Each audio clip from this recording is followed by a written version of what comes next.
Namaste everybody. Welcome to my channel HCM Changing Winds.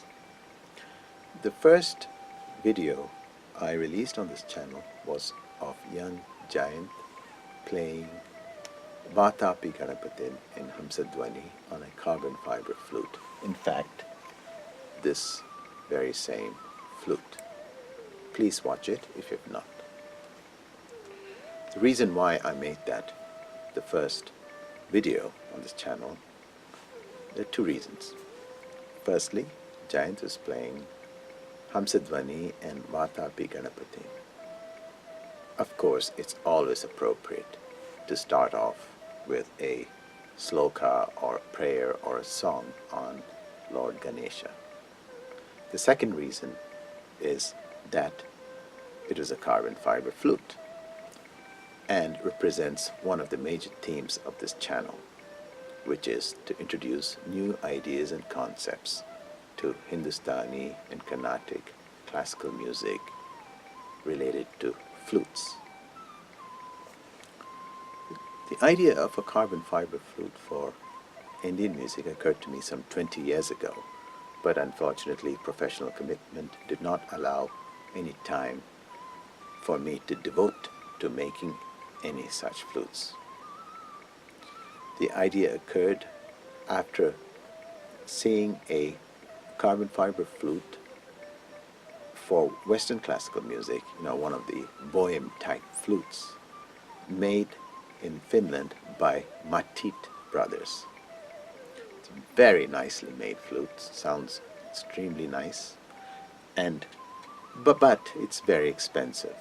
Since then, carbon fiber flutes have become more popular, and there are much cheaper versions being made for Western classical music, such as the Nouveau flutes you'll find readily in YouTube and websites.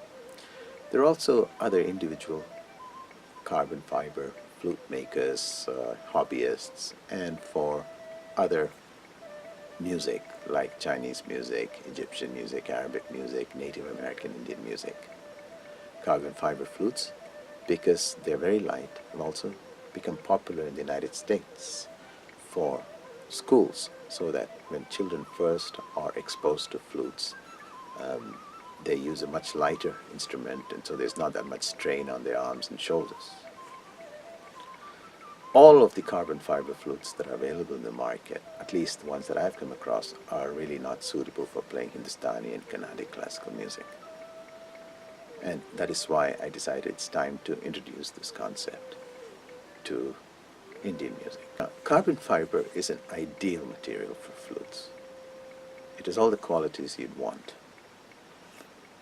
Firstly, it's a very strong material. It's much stronger than steel. So if I take a piece of carbon fiber tube like this and wham it on the ground with all my strength, nothing will happen to it.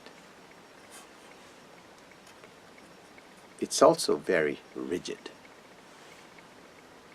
Being rigid means it will not be subject to deformation when you apply some stress to it.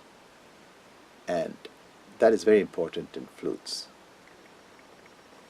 To illustrate rigidity, a good example will be to think of skyscrapers or tall buildings in earthquake-prone cities like Tokyo, San Francisco, Jakarta, Lima, places like that. Initially, when architects constructed these tall buildings, the buildings were rather rigid, and the slightest quiver in the earth sent shock waves throughout the building, and the buildings could not take it, and they collapsed. Then architects started to make those buildings a lot more flexible so they can sway with the vibrations of the earth during earthquake. And that is why if you're right at the top of, say, the Sears Tower in Chicago or any of the other tall buildings, on a windy day, you can actually see the building sway a little bit. So if you're holding a coffee cup, you'll see that the coffee is not very stable in its cup. What you don't want in a tall building that is extreme rigidity is what you exactly want in a flute. The in a flute, when you blow a sound, you'll notice that there are 2 points of strong vibrations. Firstly, the mouth hole through which you're blowing vibrates strongly when you make a sound.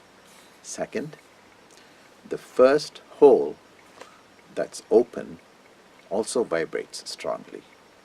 Then some of the other open holes close to the first open holes also vibrate, but not as strongly. And the extent of the extent to which some of the other holes vibrate also give the tonal quality to a flute sound. Now, the more rigid the flute body is, the easier it is for the vibrations emanating from the mouth hole to transfer to the first open finger hole and other finger holes. And so there's a lot more communication. This makes the flute very resonant. That is a quality that you need to have in a flute. Metal flutes are also resonant because the vibrations travel very nicely, and so do hard bamboo flutes and other woods. But carbon fiber is a notch above these materials when it comes to transmission of the vibrations because of its strong rigidity. It's more rigid than steel or aluminum. Carbon fiber is also very lightweight, so it's easy to hold on your fingers, and that's particularly suitable for younger children. And also it's much easier on everybody's shoulder and arms. It's also very temperature resistant. I can take this carbon fiber flute and play it in the middle of the Sahara Desert, or I can take it to the Arctic, and it'll still sound practically the same. You can't do that with any other flutes. Metals will tend to contract and expand with temperature, and that'll disturb the frequency, of course. Wood flutes tend to do rather poorly in climate that are dry and cold because they tend to crack. Next, tonal quality is, of course, very important in producing a very good sound. And a lot of things contribute to tonal quality. But one of the important things is the extent to which not only the first finger hole but the other finger holes also vibrate when you're sounding a note. And here rigidity comes into play as we saw before, and therefore carbon fiber generally produces a very nice tonal quality. A flute also needs to be highly responsive. So in rapid passages of music, when you're moving your fingers very quickly, the notes should respond immediately and with clarity. And that is what's meant by responsiveness. And I found carbon fiber flutes to be very responsive in this manner, and in fact quite a bit better than bamboo flutes.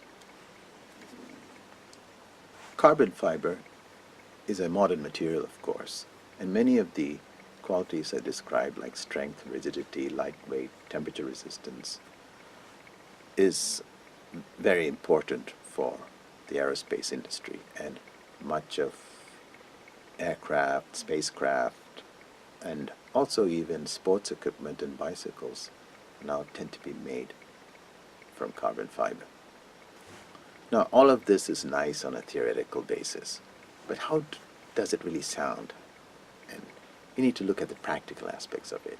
And in the next video, I will compare a high-quality bamboo flute with 2 carbon fiber flutes that I made of the same pitch. Thank you.